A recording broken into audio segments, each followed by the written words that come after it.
Welcome back here on the NFL Draft, a lunch hour. I'm Joe Deleone, and with me, it's a bit of a throwback here. Former co-host Matt Sims, a host of Sims Complete on the Bleav Network with his father, Phil Sims, which is, I don't think that anyone could produce better, more in-depth quarterback analysis than you guys do. I love hearing your opinions, and for that reason, we're going to dig into what I think has been one of the most controversial quarterback classes that we've had in some time, because nobody seems to agree on anything except for maybe who the top guy is. But you and I, Matt, we were having a conversation before we started taping, and it really caught my attention how this year it feels like every player in the quarterback class was in front of our faces. They were all so visible throughout this year through the college football playoff coverage because they all played for big schools. I want to hear from your perspective, because you're really embedded in the back end of things with some of these guys. How has that maybe affected the market for these quarterbacks and their development, that they're mostly all getting the chance to transfer up and to go play at bigger teams? I think it's a great opportunity for obviously the student athletes to have that flexibility, that maneuverability to take their talents to places that really can help them accentuate what they do well, and also the development of football players. And it's also a great sign for scouts to look at it from a sense of these guys started fresh, started new at these new locations. Everything was back to ground zero again, and they were able to uplift programs, uplift their own draft stock in that process. And that's essentially what they're going to be doing at the NFL level. So you have a lot of examples of these young football players having to start their careers over essentially at the college level. And if they could do it at the college level at some of these big time schools like you just mentioned, well, then you have to think that their probability of doing it at the NFL is slightly better than the guy who was at one school for 4 years straight. Our other former co-host Ryan Roberts, who I work with at the A to Z Film Room channel now, with he brought this up to me on a mailbag show that we did last week, that a scout had told him that the biggest advantage now with a lot of these prospects that they're getting paid. It's not so much that they decide to stay longer and get more development, which has been a boost of all this. But I find it really interesting is that now scouts are saying that they have an understanding of how these guys act now that they get a little bit of money. And I'm not talking about like, do they go and spend it, but are they still putting in the same amount of work? Are they still motivated? Because when you get to the NFL, when the contracts are even bigger and the incentivization's even bigger, there used to be no capability of predicting if a prospect was going to suddenly just mail it in if they were getting a ton of money. I think that that's a really interesting way to frame this, especially with all these quarterbacks. Of a lot of them have taken step forwards. A lot of them have improved, but a lot of these guys were making around $1 million this past year. Yeah, I mean, they're definitely making money. The difference is that now we're going to see why do the players play the game? What is important to them? What is college football the end all be all for some student athletes nowadays? I think that it is. I think for others, it's just a stepping stone, obviously, to become a professional football player and a professional in other sports.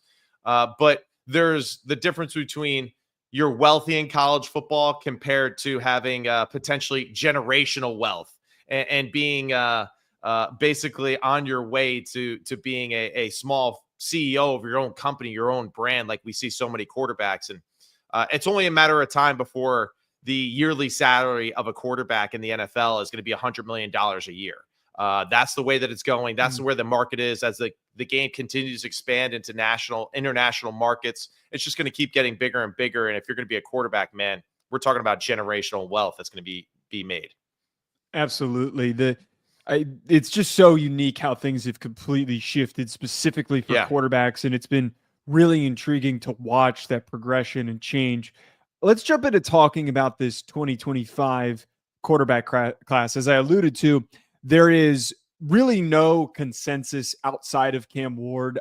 Shedeur Sanders, I think that a lot of people have him slotted as the second quarterback, but there's just a wide range of opinions on if he's worthy of the second overall pick, if he should go later than that. Let's start with Shedeur Sanders before we talk about all these other names.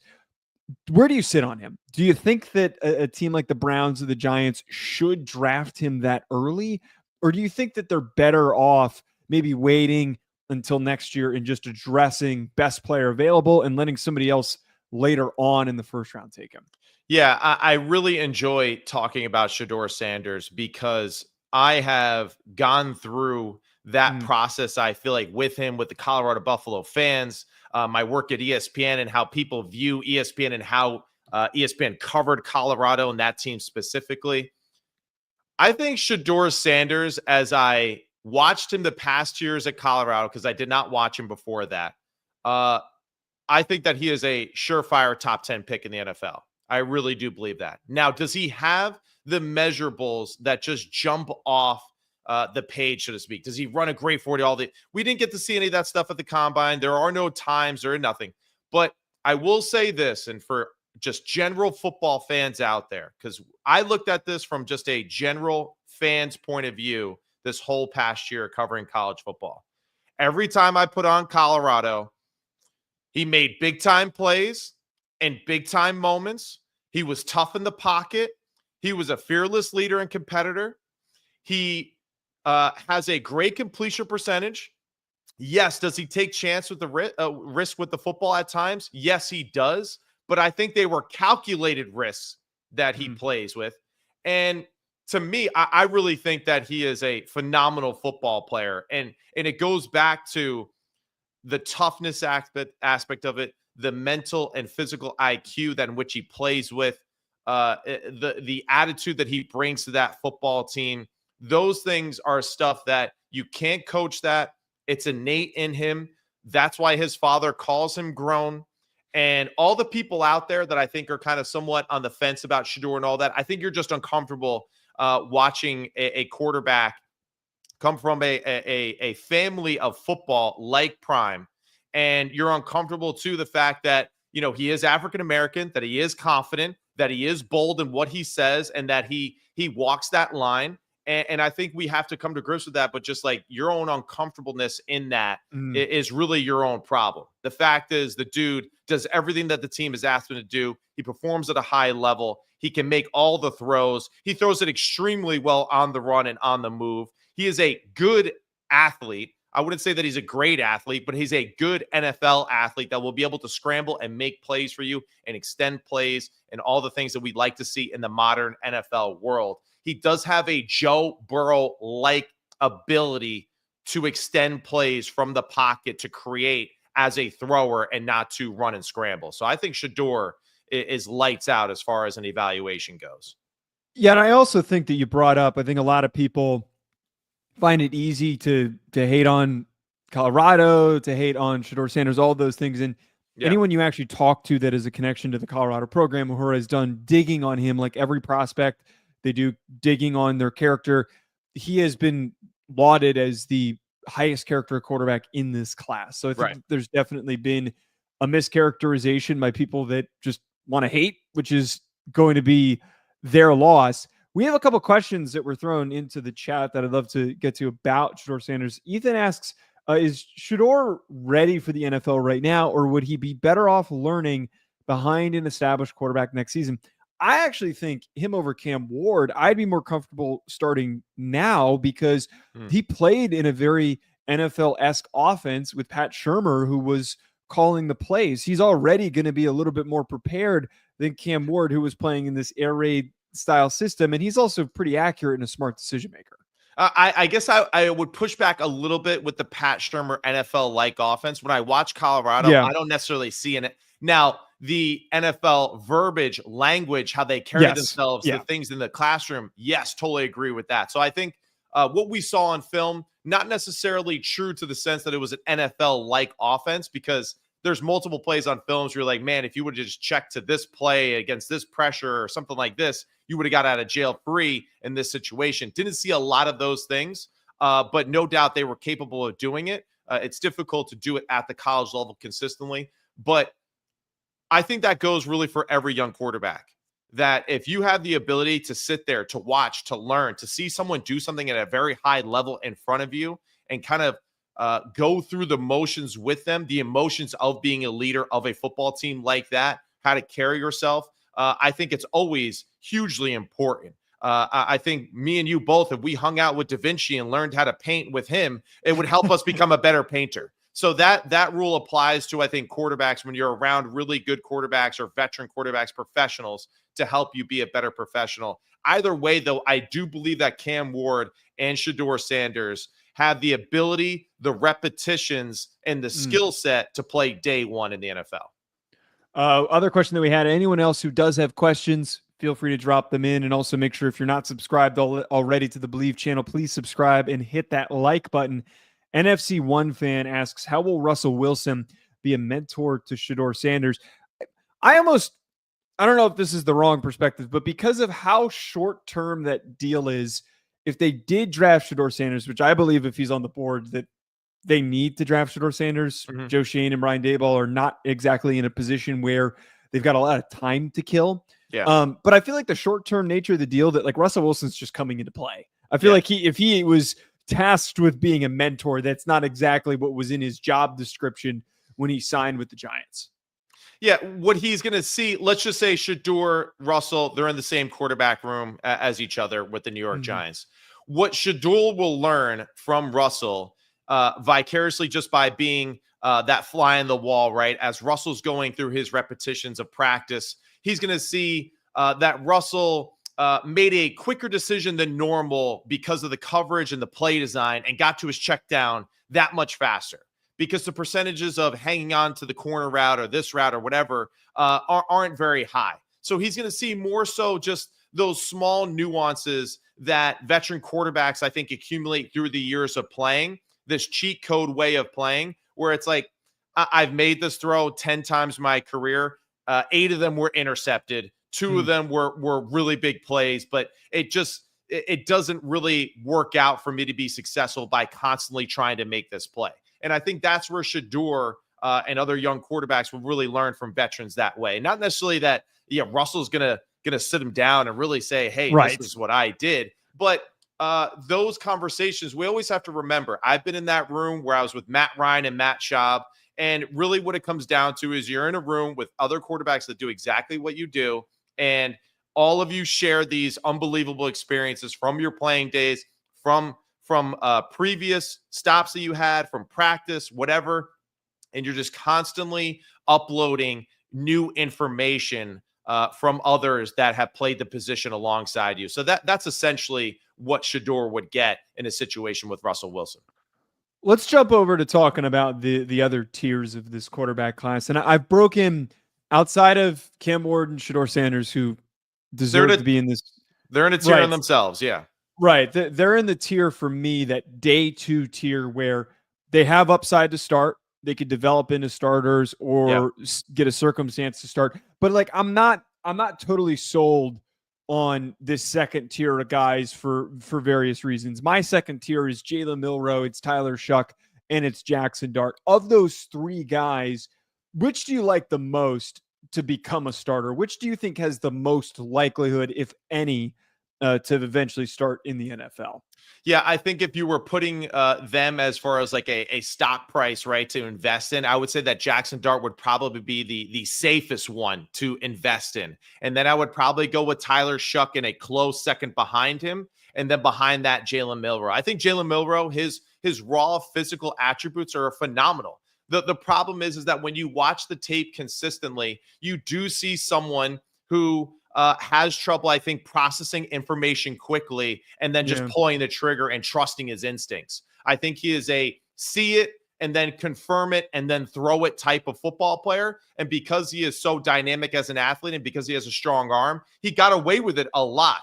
Those type of football players, I don't think really transition all that well in the NFL from day one, because those lapses and just decision making at the NFL level, those are big time turnovers. Those are injury prone plays to offensive players because of that lack of trust. And unless you're playing behind one of the best offensive lines in the NFL, to just sit back there and make plays with the legs and do all that kind of stuff, I think it's very difficult for young quarterbacks to really do consistently. So Jalen will be on the bottom, Shuck in the middle, and then Jackson the safest, I think, at the top. Yeah, I really like Jalen Milroe for his upside, and I think that there's a way for him to contribute earliest because he's a big, strong athlete.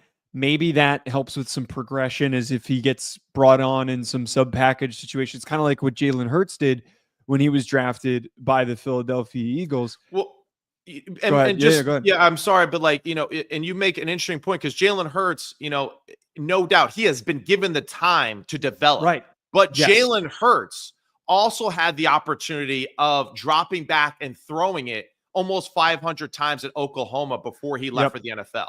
So Yes. that really, I think, helped jump his growth at the position. And it also doesn't hurt, like I mentioned, I didn't say Jalen, but like Jalen does play behind the best offensive line in the NFL. He does play Yeah. with a skill group that is super well balanced, that makes it easy for Kellen Moore a year ago to call the offense for him. So it's just kind of tough to say that Jalen Milroe will be able to duplicate that outside the Eagles franchise. But I see Jalen Milroe almost kind of like a poor man's Justin Fields. I really do. Because Justin Fields, I think, has all the same abilities that Jalen Milroe has in a sense. But I just think that Justin did them at a higher level more consistently at Ohio State than Jalen Milroe did at Alabama. Tyler Shuck, the Louisville quarterback, is really he's an odd conversation to have. Yeah. For some context here, he's now leaving college football. When I played college football, I am 26 years old. He is 25. I haven't played college football since 2020. So to put that into perspective, how long this dude has been playing the sport, he started around the same time that I did. So that's pretty crazy to think about that. And I think that it comes into his evaluation because there's something there to like with the tools because his arm, he's got a pretty strong arm. Yeah. He's able to drive the ball through some tight windows. He's a little bit inconsistent at times, but Jeff Brom did some really nice things with him, helping him actualize his talent this year. Yeah. But if he doesn't reach his peak, which could be 2-3 years from now, he's almost 27, 28 years old. I feel like that makes his projection a little weird. And I wonder how much the NFL is going to take that into consideration. I don't really know if I'm overly concerned about it the way that everyone else is regarding the quarterback position. I think last year, I love the fact that the guys like Bo Nix and Michael Penix were older, more mature. And guess what? Well, when they played, they looked like they were older, more mature football players that were ready to go and to lead grown men who have been playing at a high level to win football games. So that's not a concern. I would say the biggest concern for me, the fact is that unlike the others with Tyler Shuck, you didn't really have the consistency year in and year out where he's throwing for 20 plus touchdowns and a small amount of interceptions. Really, this last year with Louisville is the only year that we have of like solid production from a quarterback. So although he had experience at his other destinations, he didn't really have extended experience where it makes me buy into like, oh, this guy he's older, but man, he has 6 years of tremendous reps under his belt. He's got a lot of reps under his belt on really the 1 year with Louisville, and that was really good. I think Jeff Brom is definitely someone that is underappreciated as far as preparing quarterbacks for the college level and beyond. We see that with Aiden O'Connell and his ability to make rosters consistently and be potentially a backup starter for the Raiders the past few years. But I think Shuck's athleticism and upside will attract a lot of scouts in this year's draft. Yeah, he tested really well at the combine. I think that's also really helping his case. Let's move on to this other next tier, which there are some gems. I feel like that there could be somebody in this group that either gets a shot to start and starts for a period of time. I don't know how long, or I think at the very least, there's a couple guys in here that are going to be really great backup quarterbacks for extended periods of time. And that grouping for me includes Dylan Gabriel, Will Howard, Kyle McCord, Riley Leonard, and I even throw in Max Brosmer from Minnesota in there. Those are all my like day 3 guys that are probably going somewhere on day 3. Out of that group, I'd love to hear like who's the one amongst that day 3 group that you like the most that has shown you the most promise. I guess I'll give you 2 if I can cheat in this right now. Of course. I would go with the 2 Ohio State QBs and Will Howard and Kyle McCord. And really for 2 totally different reasons. One, for Will Howard, it goes back to what we said about the Shedeur thing. I love the fact that he has this unbelievable attitude, the leadership, the toughness, all those things.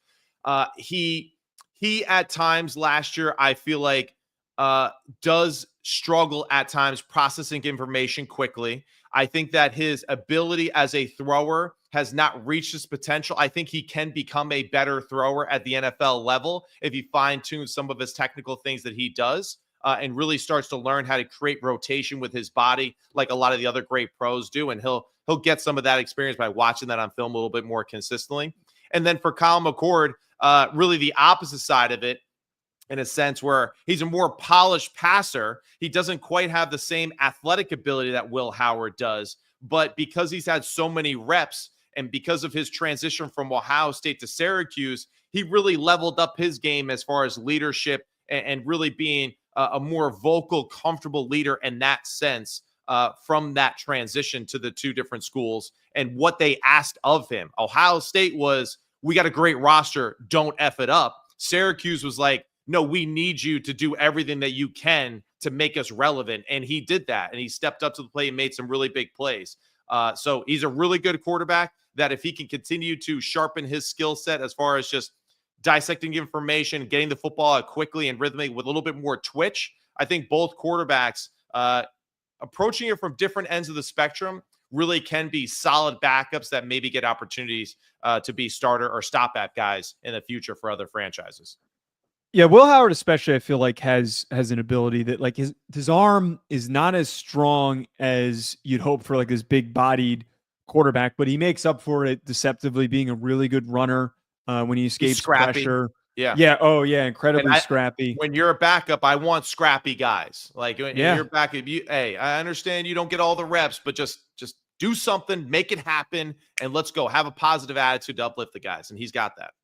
Where are you at on Dillon Gabriel? Ryan and I today taped for A to Z Film Room. We taped our quarterback ranking show, which is dropping at 5 p.m. today.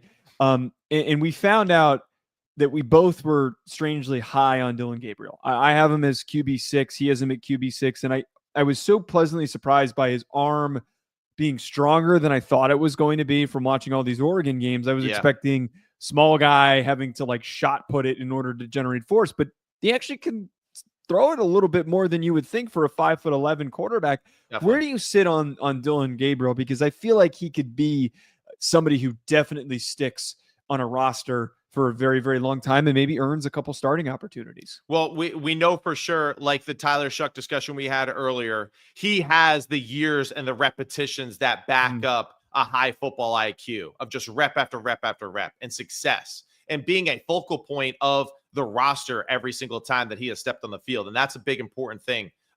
For Dillon Gabriel, the size is absolutely concerning to me.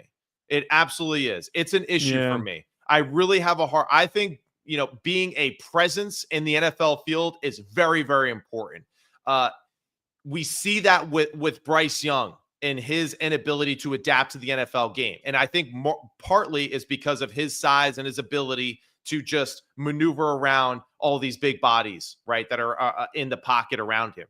For Dillon, though, high football IQ, quick decision maker, definitely makes more plays and more power throws, like you mentioned on film, that a lot of people like to give it credit for. There's one rep against Oregon State where he kind of like circles back and just throws one on the back end line, like an absolute missile. That was phenomenal. So I think as far as an orchestrator, making plays and all that, Dillon Gabriel, I think, is a solid third quarterback on the roster. And, his placement at 6 or 7, don't mind that at all. I just think that he needs to be in a system that works specifically well for him and who he is. Like, to me, Dillon Gabriel is the ultimate backup for Tua Tagovailoa in Miami. Because exactly. He will know what they're trying to do. He'll play with anticipation like that. He has a very similar skill set and a style of play like Tua, and they wouldn't miss a beat if Tua goes down. The offense could still remain the same with him as the starting quarterback.